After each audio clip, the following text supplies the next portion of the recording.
In this episode, we're going to make IT strategic planning feel like something leaders can actually direct and monitor, because beginners often picture planning as a document that gets written and then forgotten while the real work happens elsewhere.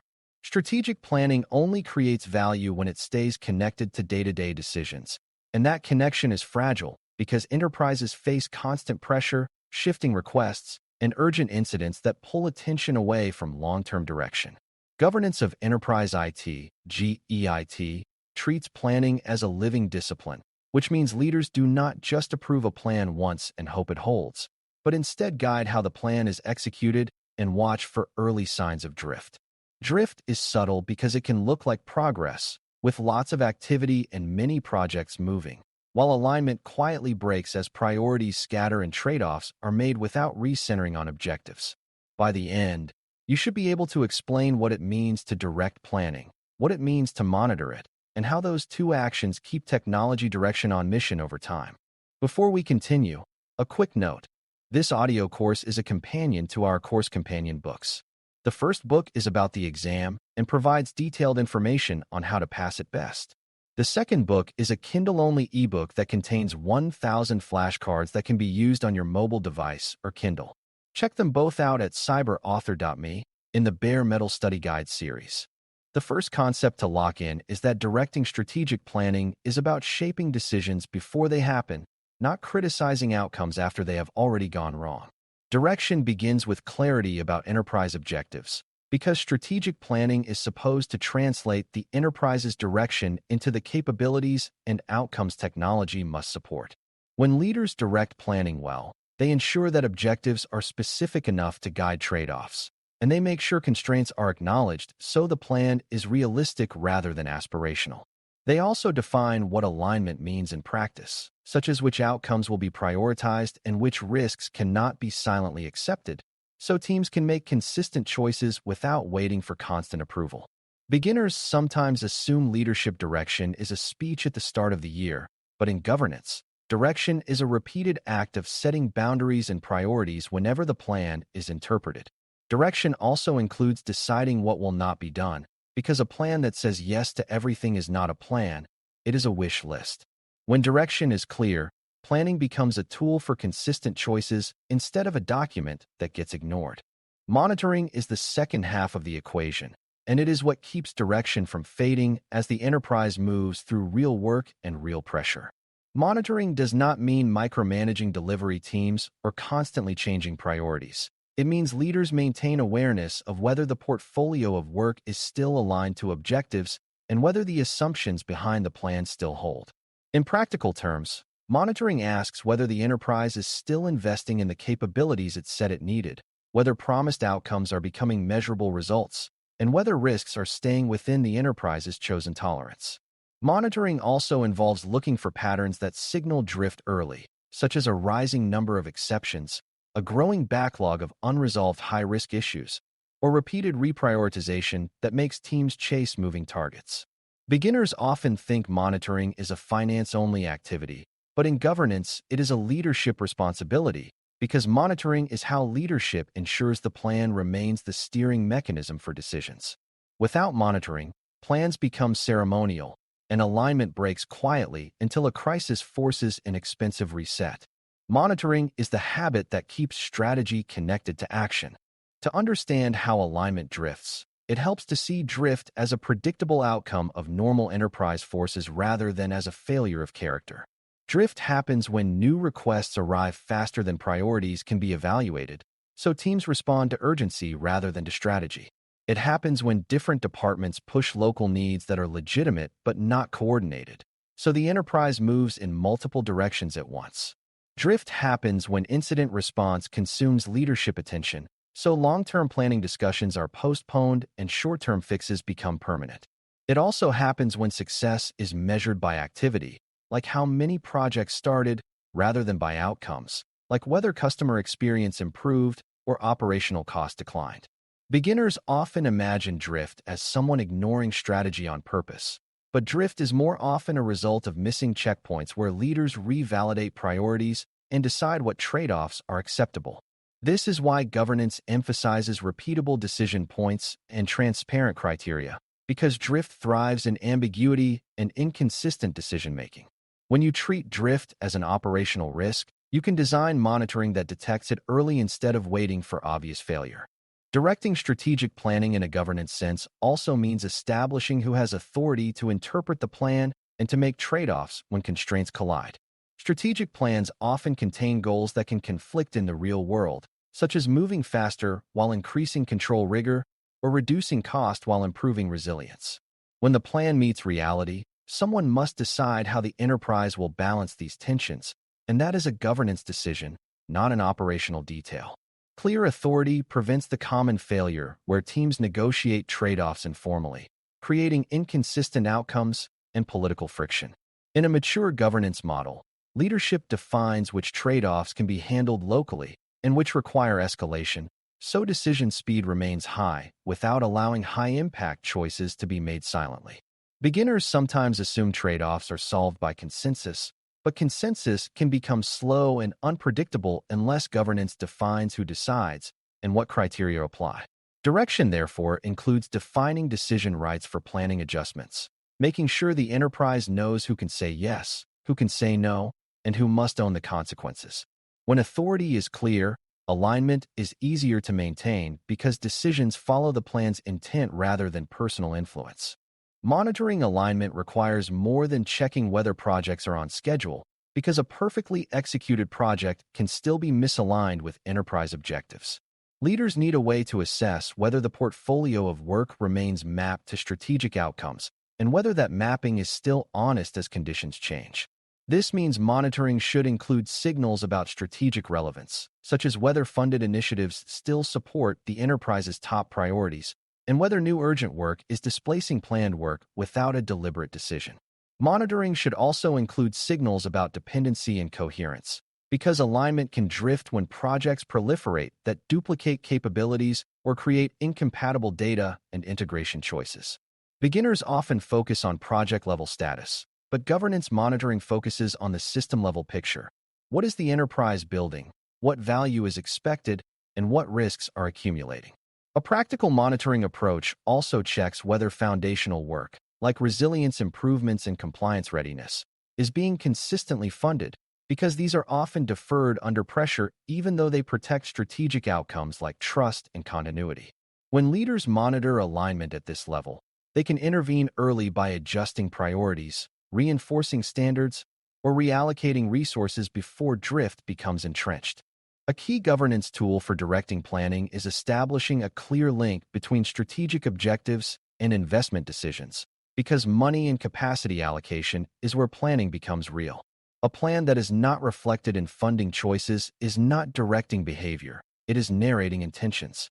When leadership directs planning, it ensures that proposals are evaluated against the plan's objectives, that business cases reflect strategic outcomes, and that investments that do not align are questioned rather than approved by default.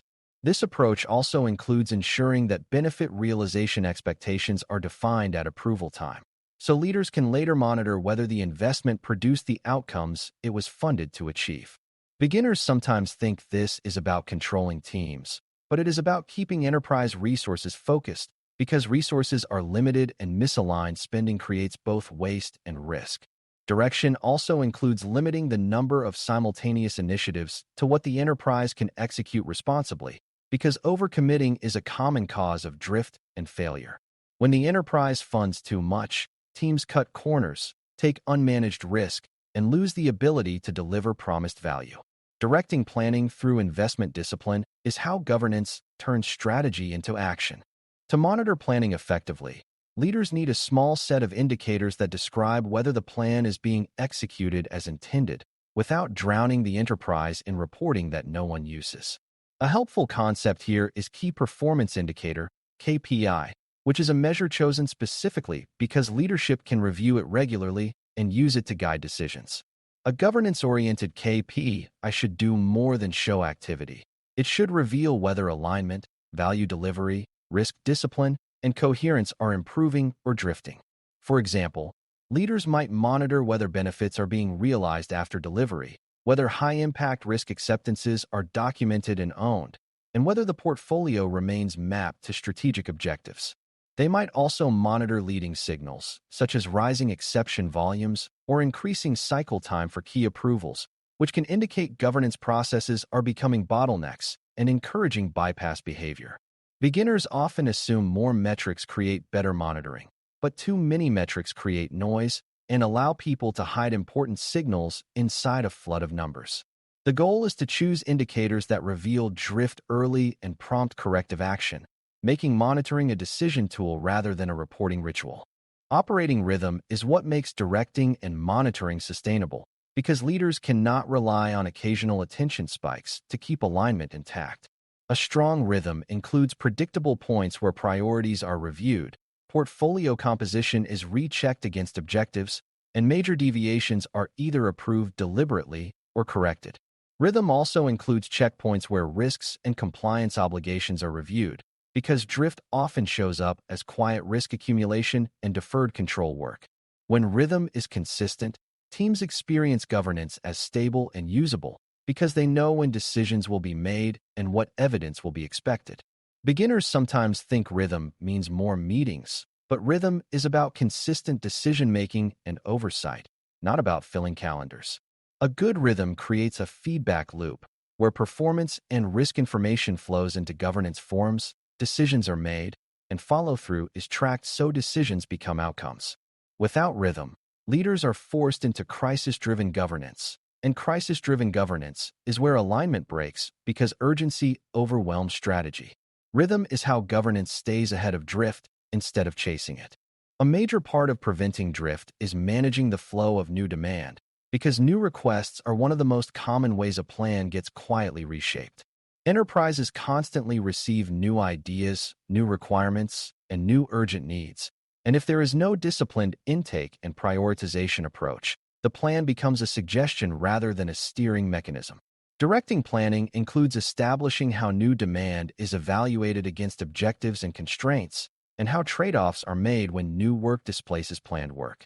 Monitoring planning includes watching for a growing pattern of unplanned work consuming capacity, because that pattern signals that the plan may be unrealistic, the environment may have shifted, or governance may be allowing local urgency to override enterprise priorities. Beginners often assume the solution is to say no to new work, but the real governance solution is to create a consistent way to say yes responsibly by rechecking alignment and making trade-offs explicit. This protects the enterprise from quiet scope creep, where the portfolio expands until teams are overloaded and controlled discipline collapses. When demand is managed through governance, the plan stays on mission because changes to the plan are deliberate, visible, and owned. Another source of drift is unclear accountability for planning outcomes, because when no one owns the outcomes, everyone can claim alignment while nobody is responsible for results. Directing strategic planning includes assigning clear owners for strategic objectives and for the major capabilities that support them, so there is someone accountable for progress and someone empowered to escalate when progress stalls. Monitoring includes holding those owners to measurable outcomes, not in a punitive way, but in a stewardship way that keeps attention on results rather than activity. This accountability also prevents the common failure where IT teams are blamed for business outcomes that required business process change and adoption, because governance assigns benefit owners and clarifies shared responsibilities. Beginners sometimes interpret accountability as blame, but in governance, accountability is how the enterprise makes responsibilities visible so decisions can lead to action. When owners exist, monitoring becomes meaningful because there is a clear question to ask and a clear person who must respond with evidence and plans. Without owners, monitoring becomes vague status reporting and does not prevent drift. Clear ownership turns monitoring into a control that keeps the plan alive. Strategic planning alignment is also threatened by fragmentation in technology and data choices, because a plan can drift even when objectives remain stable if the enterprise's implementation choices become incoherent. Directing planning includes ensuring enterprise architecture and information architecture guardrails are applied so initiatives reinforce shared platforms and shared definitions rather than creating isolated solutions. Monitoring includes watching for duplication, unmanaged exceptions, and increasing complexity that slows future change, because those are signals that coherence is breaking. Beginners often think these are technical concerns, but they are governance concerns because fragmentation increases cost, increases risk, and makes future strategic moves harder. A plan might aim for faster delivery, but if the enterprise creates many incompatible systems, delivery slows over time because integration and support become heavy. A plan might aim for stronger trust, but if data handling is inconsistent, privacy and compliance risk grows. Governance directs and monitors these coherence factors because they determine whether the plan remains achievable. When coherence is maintained, the enterprise can execute strategy with less friction, and alignment stays strong because the system supports consistent decision-making.